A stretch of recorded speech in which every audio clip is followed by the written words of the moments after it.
All right. Draw your favorite moment in history in 4 images. Okay. All right. Explain it. All right. I got a good one for this. All right. My favorite moment in history. Now, obviously, there's a lot of great moments in history, but I'm going to pinpoint one. My favorite moment in history. Yeah, draw first and Draw. explain. Okay. It makes them, yeah. In 4 images. I mean, all right. 6 images. I'll give you 6.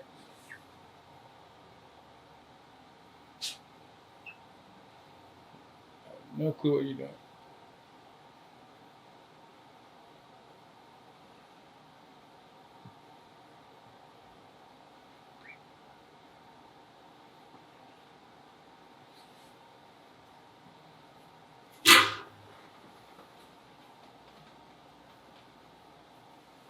Any guesses?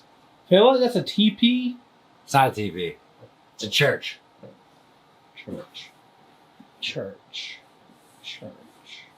This is a church. The printing press? Close. Gutenberg? Really? Yeah, you're very fucking close. But you're on the right track. But no, not Gutenberg. But you're very close. You're right before that. This is right before that. Oh shit, I don't know that. Right before print Nico said, "Draw Brandon beating me up." press. You gotta do that. Is that Trump gonna put kids in cages? All right. So this is my favorite moment in history. And this is a church. And you want to know who this is? This is the motherfucker, Martin Luther. Oh. No, not Martin Luther King Jr. Separation of church and state when you put it on the church wall. Nothing to do with separation of church and state. This is the 1500s in Europe. Somewhere in fucking Europe. I don't know. But this motherfucker, Martin Luther, was like the original influencer. And the church was at a point where they were so powerful that they understood that they were so powerful. So they started making people pay for confessions. They started, give the church $500 and your sins will be absolved and you'll go to heaven and not go to hell. Like the church started to get real cocky. The Pope started to get real cocky. The churches started to get real cocky.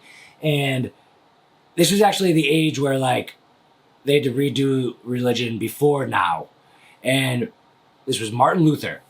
And he went up to the church and he pinned a little note on the church's front door. And you want to know what this is? It is the first motherfucking tweet. Tweet. In a way, that's the first motherfucking tweet. And Martin Luther, I think it's Germany. Yeah. You gotta check me on that. Somewhere in Europe, 1500s. Very, very religion ran the world. The Pope was essentially the king, more powerful than any governments because Catholicism was booming throughout Europe. And this guy was like, okay, this has gone off the walls. And imagine how political correctness is today. Political correctness then would have been, oh, you're talking bad about the church. You're saying bad shit about the church. And then the church would just keep eating and eating and eating. They're making all these rules. Okay, we can do whatever we want. We should make people pay $500 to come in and confess their sins, and then we'll tell them they go to heaven. And like, this one asshole at the top, or I don't know, probably a group of people were like, this is a great money-making opportunity. And the church held all the power. And everything they said meant everything. If they would not accept someone, then that person was not just dismissed from the church, they were dismissed from all of society. And Martin Luther, this motherfucker, I'm sure this was the symbolic moment, but I'm sure that this guy, anyone who's known in history from over 700 years ago, did something right with their branding. I think Jesus is one of the greatest personal branders of all time. And Martin Luther is one of them as well. And now, the one person who's screwed with Martin Luther's brand is Martin Luther King Jr., who also is one of the greatest brands ever, but it's just the name mixing. So 1500s, 700 years ago, Germany, Martin Luther pinning his thoughts about the church on the church wall for all to see. The first tweet of all time. That's my favorite moment in history. Oh, and the printing press came right after that. To get the And that changed the world even more. Yeah. Like, I honestly think Martin Luther might have had something to do with the printing press, but that was Gutenberg. That was like 1600s. So in that same era, they were like, someone was motivated. Was like, oh, so you're telling me that messages can spread widely? And books books. Books were a thing before this, but the church controlled the books. The church said, you can have this book, you can have this book, you can't have this book. And like books were kind of like censorship online these days. And, but what about just a little note? What about just a little note? So this wasn't a book, this was just a little note. And if they took it down, he could put it back up again. He could put it back up again. He went up like every day to keep putting that stuff up.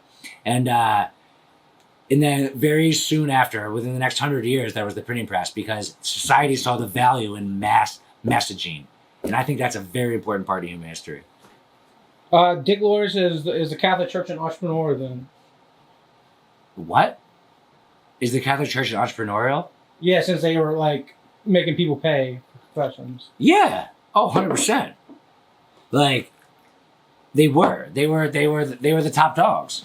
They were the top dogs. They had their moment. Like people are too smart now to understand to fall for shit. But there was a period of time, and it's not that the people weren't as smart as we are. It's just that they had lack of information.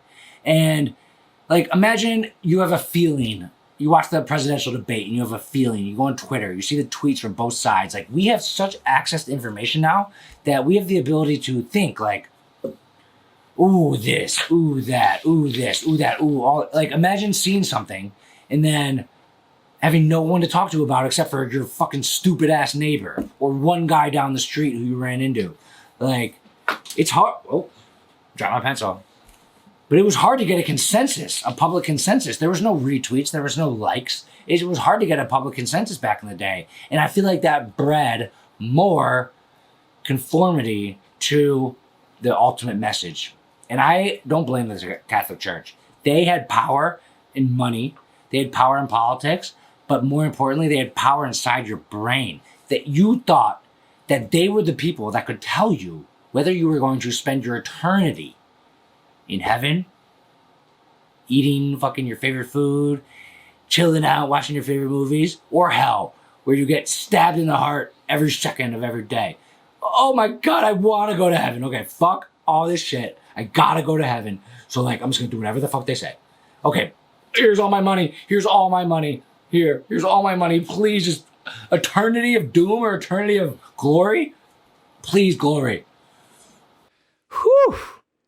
What a clip, right? You're having fun? You're having fun here? If you enjoyed that video, you'll probably like this video. You'll probably like this video too.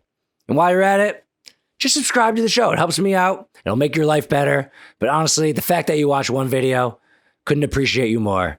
Thanks for watching.